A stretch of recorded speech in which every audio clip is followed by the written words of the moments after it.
Now, Aigars is coming out already, and his task is to explain why these phishing, pitching activities were named as a main focus of this Cyber October 2022. So probably there is a big reason. So it's a big number of cases like this, isn't it? It is. It is. So now, please show us reality and reasons behind this. Nevertheless, there is nothing to be celebrated. There is something to be we should fight with. You can so never what exactly? rest on your laurels, right? First of all, hello everyone in the audience. You are persistent and determined. I mean, you're still here at like 5 p.m. or so, having started at early morning. I'll try not to disappoint you. But you know what else is persistent theme today? Phishing. You've heard this word from almost from all speakers that came to the stage before. My task today is to talk from Latvian perspective, from regional perspective, because I do believe that regardless if we talk about DDoS or phishing or any other phenomena, we have to account for regional differences, and unfortunately, if you take any big name report on phishing, you most likely won't see the level of resolution that would enable you to discern Baltic or let alone Latvia. So this is actually my humble attempt to kickstart discussion about this regional perspective on phishing, and hopefully you will also walk home with some tidbits to make you a better cyber company, a better cyber customer, and to improve your security right away. Well, I'm Aigars, as Anses introduced me. I am CTO at Latvian company DOTS. I have some security certifications that don't matter too much, as General Yarker mentioned earlier this morning. I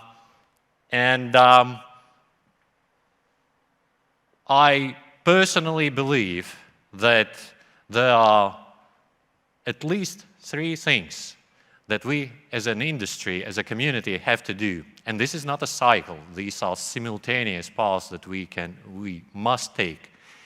It's learn, it's to measure, and it's to improve. And I'll try to touch upon each of them in my speech today.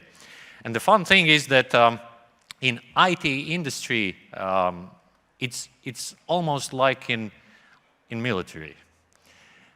You've heard today that in military there are military components, Navy, Army, even space for some. In IT industry, it's like usually, and these components they take effort to make them talk the same language, coordinate, and engage as one. And it's similar in IT industry, and we as a company, we are a bit unusual animal. We combine multiple of them. We combine bespoke software development, we do software-enabled infrastructure, and for sure we do also cyber. Actually, on this slide, probably the most relevant one is this interview, which Baiba mentioned, and you can still participate in a draw that will finish at the end of this event today. And I speak firsthand because I do know how difficult it is to make them talk to each other. But I also do believe personally that this is the only way forward. We have to, it's our duty to share information and learn at least as fast as our adversaries. And it takes a lot of effort, believe me. So, before we can measure something, we have to define what we are talking about. And as Anses said, phishing, farming, wishing, smishing, whatever ink. Raise your hand if you have been on NIST website, I don't know, during last year. Wow, quite a bit of hands. Anyone that ventured into terminology section? There are some hands. Then you probably know how many definitions of phishing exists on the NIST website. 7. And I will be bold enough to claim that 6 of them are either outdated or incomplete or otherwise wrong. Please do not try to read this slide. But the key takeaway is that the good thing is that there is a correct definition, in my personal opinion, on the NIST website as well. But the thing I want to emphasize, and please take it home today, phishing today is not just about emails. Unfortunately, you often see in speeches, in reports, and it's historical stuff, to be fair. It started as email, but today it's much broader. It's any channel, any digital channel. SMS, social media, recruitment websites, whatnot. Does it matter? Well, for sure, otherwise I wouldn't be on the stage, right? CERT would not have let me on this stage. But how much does it matter? CISA from States, and I'm happy I didn't try to get any examples from Canada. Now I understand that. You can see even in CISA there's this email creeping into all over the place. But the main idea is that in real world, much of the initial step in successful attacks is not that fancy. It's just the phishing. I mean, it's just the phishing, air quotes. 90% you will see some places, 80, whatever, majority. It's on the rise. FBI all over the place. And by the way, on FBI, you'll also see this phishing, vishing, smishing, farming, all that kind of ink. To me, it's phishing. So let's agree on that. It's all the same stuff, just delivered in different ways. So it's both important and it's on the rise. So what will follow is, again, humble attempt by a small company from Latvia to start sharing our intelligence. But of course, we have to do it in a privacy-preserving way, not to expose any specific customer or specific customer-related findings. So we had to tune the data to avoid any outliers, basically to avoid exposing any specific customer. But again, my hope is that maybe even CERT will take this from here, and we will see more phishing statistics, regional statistics in the future, because my personal opinion is you can't improve on something that you do not measure. If you don't put a scope on the target, you won't hit it. Some time ago, I had a conversation with a customer from England, and I had to explain to him what is phishing. And phishing, it's not just one thing. There are multiple approaches, if you like. And I came up with this model, if you wish, East End, West End, and the city. I think you might know where I'm leading you to. There was a pal, John Stowe, in England back in 18th century, I think, who did a survey of London, and first came up with the vision of London into basically more or less 3 parts. The East End, Brick Lane is one of the most famous, I think, streets in the East End. West End, I took liberty to kind of group together north and south from the Thames into the city. And city. And how I explained what kind of phishing you have to protect yourself to this customer was like this. There is an East End. And East End in London, historically, again, this is, you know, as far as it gets, it was quite poverty-ridden area of London. It was simple, definitely blue-collar workers and petty theft kind of criminal activity, also, by the way, John the Ripper. So in terms of phishing, how I explain this, this is still mostly email-based. Incorrect grammar, fully automated, just going for the bulk. But still, if you fail for it, you still can get good old ransomware. But it's more or less indiscriminate. Then we go to the West End. West End is more like upscale part of the London. Piccadilly Circus is just, you know, one of the iconic places in the world. I just picked it for no reason whatsoever from the West End. And what you see in the West End is much more targeted attacks. This is semi-automated or manual. It is still somewhat resource constrained. How much resource constrained? For good guys, it's how much the customer is ready to pay. For the bad guys, how much value they expect to extract from you. And this is important, and this is the reason why buying social engineering, phishing,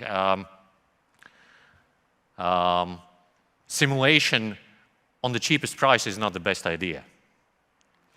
But here we see proper grammar, targeted messaging, any channel. And this example, actually, I took from our own in-house. I was not afraid to take from the specific case. It's us launching against ourselves. As you can see, SMS, and if you look closely enough, you can see MFA bypass there as well. So if somebody thinks still in this audience that the SMS is trusted channel of messaging, it is not. I can send you SMS with any label on top of it whatsoever. And then, of course, the city. I guess you might know the reason why I picked that street name for the city. But the idea is here, it's state-sponsored. It's targeted. It's literally almost unrestricted in resources, how much time they can spend to prepare for this attack. And they will go conversational. They will prepare you as a target. They actually might come to conferences like this and introduce themselves in real world first to engage with you later and wait long enough to send you a bait. So we as a company are on Piccadilly Circus in the West End part. So that's important for you to understand the results I will be mentioning on the next slides. And what we have seen, again, this is humble attempt from a small company, from a small country, is that, and pretty much it represents almost last year of effort. You can see that in this market, a commercial cybersecurity company offering these simulation services to customers can spend on average about 5 days on the campaign, which is probably on the lower end of those that would target you as bad guys. And what we see is that average bait activation rate is 19% versus 12% globally. And globally, the global data is from, you will see attribution on the next slide, I think, from the report from Proofpoint. What worries me more is that we see much higher average full compromise rate, so it means not just to activate bait, but to input credentials, to do MFA bypass from the user. 15 versus 4. 15% here versus 4% globally. Is it bad or wrong? Bad or good? As someone else said previously, yes and no. On the surface, it looks bad, but we have to account for the fact that we as a company, we are in Piccadilly Circus, as I mentioned, right? So proof point report includes East End and City, and we cannot know for sure distribution within this sample data set. So we have to be careful about comparing this data between regional reporting and global reports. That's the reason why I would encourage more regional data sharing and reporting in the industry. Unsurprisingly, most interactions happen on first hours of launching campaign because for sure company employees speak to each other and as you saw, we as commercial operators, we cannot spend too much time on single operation and we do not stage them over weeks or months of time. Multi-factor authentication does decrease the risk because it's just another step the user has to take and it's more time for him or her to think about it. But it's not a silver bullet. MFA bypass is real and we have to educate users on that as well. And just like small tidbits and pieces from the field, to talk to your users and educate them again is like we see constantly that trust anchoring improves success rate of campaigns. What I mean by trust anchoring is that one specific example, you put employees, colleagues, email on CC, you just misspell the email address by one letter, but user thinks that his HR manager has received this email, for example, if it's an email, and just thinks that it's trusted. I mean, my HR manager has received as well, so I should click on the link, right? How to protect yourself? Cybersecurity awareness program. It's not training. It has to be continuous. And for sure, of course, we have an app for that, but the idea is that it has to be continuous. I know I said that MFA is not a single silver bullet, but I do say that please, please, regardless of legislation, please put MFA in hands of every user.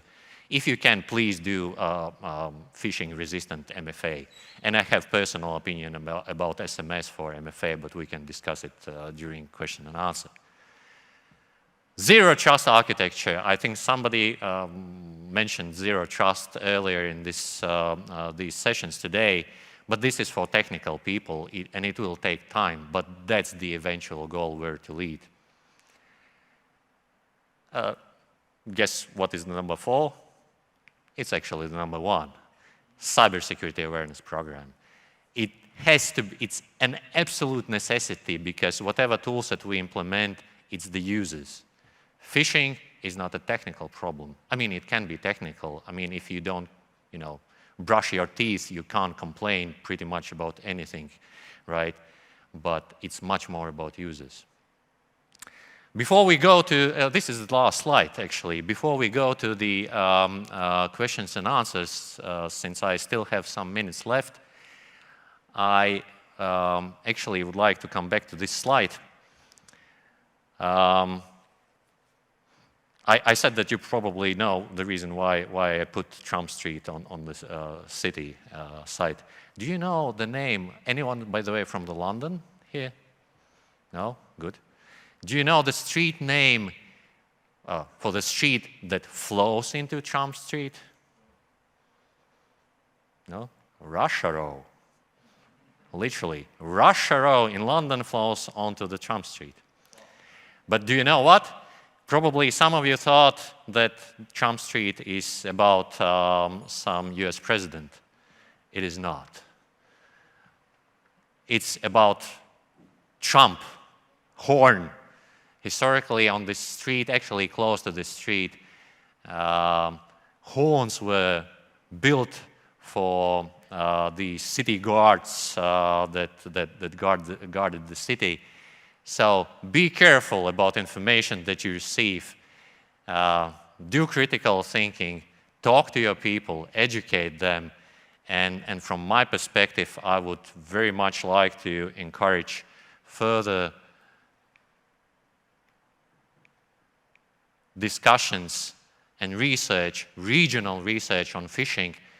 If we say it's important, if we say that it's initial vector for most of the attacks, we have to improve it.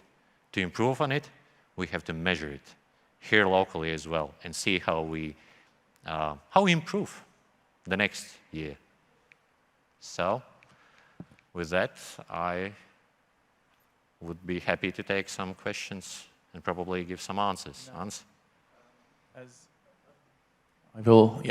Now you will have to say in Latvian "paldies" because everyone were struggling do this. Can you pronounce it properly? Paldies, Hans. Okay, good. It works. Paldies, liels. Now questions or yes, please. Hi, Aigars. Thank you for your presentation. My name is Sigita. I work at Nord Security. Came from Vilnius all the way. I would like to challenge you a little bit. I disagree with the core principle of lying to your own staff or buying services to lie to your staff. Because I think that it really damages the trust relationship between the company and the management, and especially puts the security teams of the companies into like this police sort of role. Like, I am going to come and show you how it's not done. And I raised this point in our company. I understand that as a business model, it's very lucrative. It's easy to create and then reproduce and get the money for it. And we do it too. And because I don't like it, I was challenged by my management to come up with a better way of measuring how we improve cybersecurity. So, especially with phishing. So maybe you have some advice for me, and maybe there's something in your cybersecurity program that would be useful as a takeaway to bring home. Yeah, sure. That is indeed controversial, especially if done in a rough and unprepared manner. There was a reason why I mentioned that we are in Piccadilly Circus, you know, not the East End John the Ripper style, and for sure we're not government, military, or anyone from the city. So our experience actually tells that you should not threaten your employees or do some intrusive language that's typically present in low-grade phishing attempts from this East End part, at least. Actually, it's probably also due to the fact that hopefully our customers are learning by doing this, and they can spot these more simple attacks easier. I see a constant curve, actually. It's the same for us as a company. For sure, I definitely would encourage everybody to use, first of all, use what you have today. The tool that you have today most likely provides some automated phishing simulation. Yes, it's going to be more towards the East End part, but it will give you an instant flavor how your users will react. And I see a constant trend. Once you drop below 10, or hopefully more towards 10% of full compromise rate, then you're ready to go to the next level. So do not threaten your employees.